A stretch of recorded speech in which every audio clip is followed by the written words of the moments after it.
গণতন্ত্র এই সংবিধানে না, গণতন্ত্র হলো মাইন্ডসেটে, চিন্তা চেতনায় গণতন্ত্র থাকতে হবে, তাহলে এই দেশে গণতন্ত্র আসবে। মাই স্পিকার, আমি আর বেশি সময় নিব না, একটা কথা বলি, পলিটিক্সে there is a simple line, that is the straight line. আপনি জনগণের জন্য কাজ করবেন, জনগণকে আপনাকে ভোট দিবে। আপনি এর বাইরে যা চিন্তা করবেন সেটাই কনস্পিরেসি, যত উপরে উঠাবেন পতন ততই খারাপ হবে। মাননীয় speaker, come down, you'll have your turn if you understand. মাননীয় স্পিকার, আমি তো শুনতাম আওয়ামী লীগ গরিবের সরকার, জনসাধারণের সরকার, ছোটবেলা থেকেই শুনে এসেছি। মাননীয় স্পিকার, এখন দেখি আওয়ামী লীগ ব্যাংকারদের সরকার। কই বাবা, এই যে রাজনৈতিক বিবেচনায় নতুন ব্যাংক।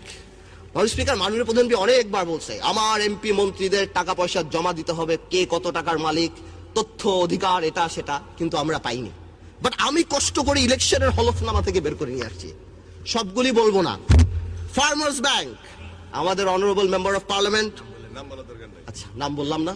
ফার্মার্স ব্যাংক করতে মানুষ থেকে আপনাকে জানাই 400 কোটি টাকা লাগে, 4-এর পর 9টা শূন্য, এবং একটা ডাইরেক্টরের 35 কোটি টাকা।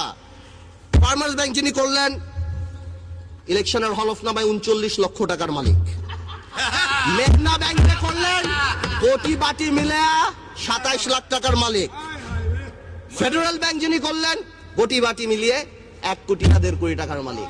দুর্নীতি নাকি আমরা করি? ইয়া খোদা, আমার কথা কি, দুর্নীতি অনেকেই করে লুকায়া টুকায়া করে, কিন্তু এইটা কি দুর্নীতি? খুল্লা দুর্নীতি।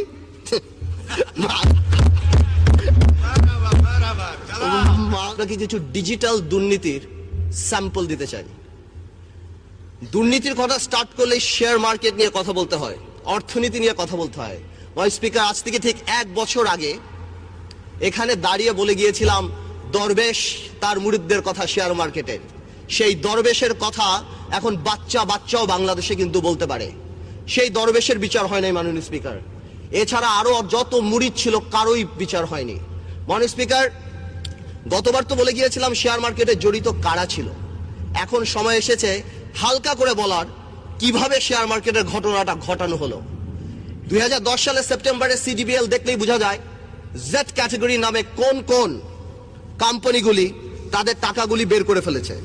আমার কাছে এখানে 8টা কোম্পানির নাম আছে যারা 1800 কোটি টাকা উঠিয়েছে। এখানে আরো 26টা কোম্পানির নাম আছে যারা 1900 কোটি টাকা উঠিয়েছে।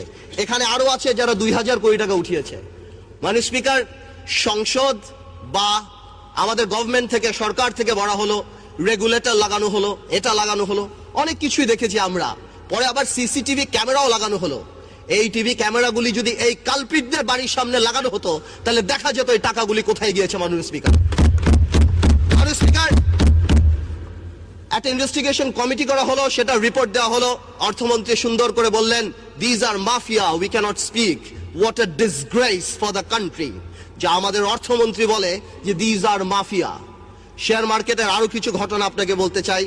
কয়েকদিন আগে পেপারে দেখলাম আমাদের বাংলাদেশ ব্যাংকের গভর্নর, কি নাম, ডক্টর আতিয়ার, তাকে ইন্দিরা গান্ধী অ্যাওয়ার্ড দেওয়া হচ্ছে।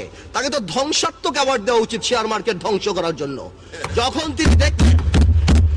তিনি দেখলেন যে 40% to 30% ইনভেস্টমেন্ট ব্যাংক করে ফেলেছে, তিনি যে বুঝালেন, আগে থেকেই অর্থমন্ত্রী যিনি অন রিপিটেড ফ্যাশন আগেও বলেছে আমি শেয়ার মার্কেট বুঝি না, তাদেরকে নিয়ে শুধুমাত্র ওয়ার্ল্ড ব্যাংক আর IMF কে খুশি করার জন্য, চাকরির শেষে ভবিষ্যতে অন্য চাকরি পাওয়ার জন্য কি বলা হলো, bank must withdraw the money.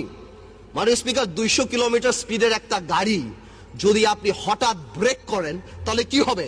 যাত্রীরা নিহত হবে। এই বাংলাদেশের ব্যাংকের কিছু ব্যবসায়িক শকুনরা আর তাদের আশেপাশের কিছু ব্যবসায়ীরা এই শেয়ার মার্কেট থেকে টাকাটা নেওয়া আরম্ভ করলো। আমার শেয়ার মার্কেটটা ভেঙে চূর্ণ বিচ্ছিন্ন হয়ে গেল, বাংলাদেশের মিডল ক্লাস ফ্যামিলি ধ্বংস হয়ে গেল। মাননীয় স্পিকার, মাননীয় প্রধানমন্ত্রী উদ্যোগ নিলেন, এই দরবেশকে আবার সেই সিটে বসালেন।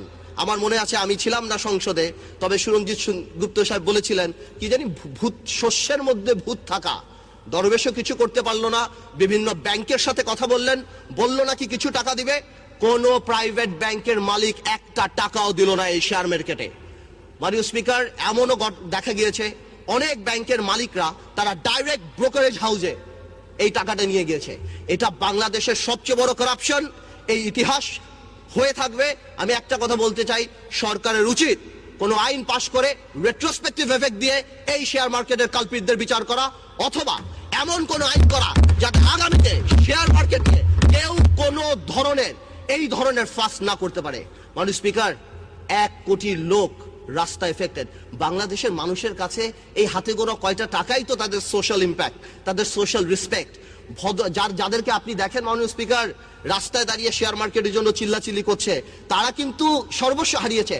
আরো অনেক লোক আছে, আরো অনেক মা বোনেরা আছে, আরো অনেক মিশনে আমার আর্মি অফিসাররা আছে, আরো অনেক পুলিশের কর্মচারী আছে, সরকারি কর্মচারী আছে, যারা রাস্তায় লজ্জায় বের হতে পারে না।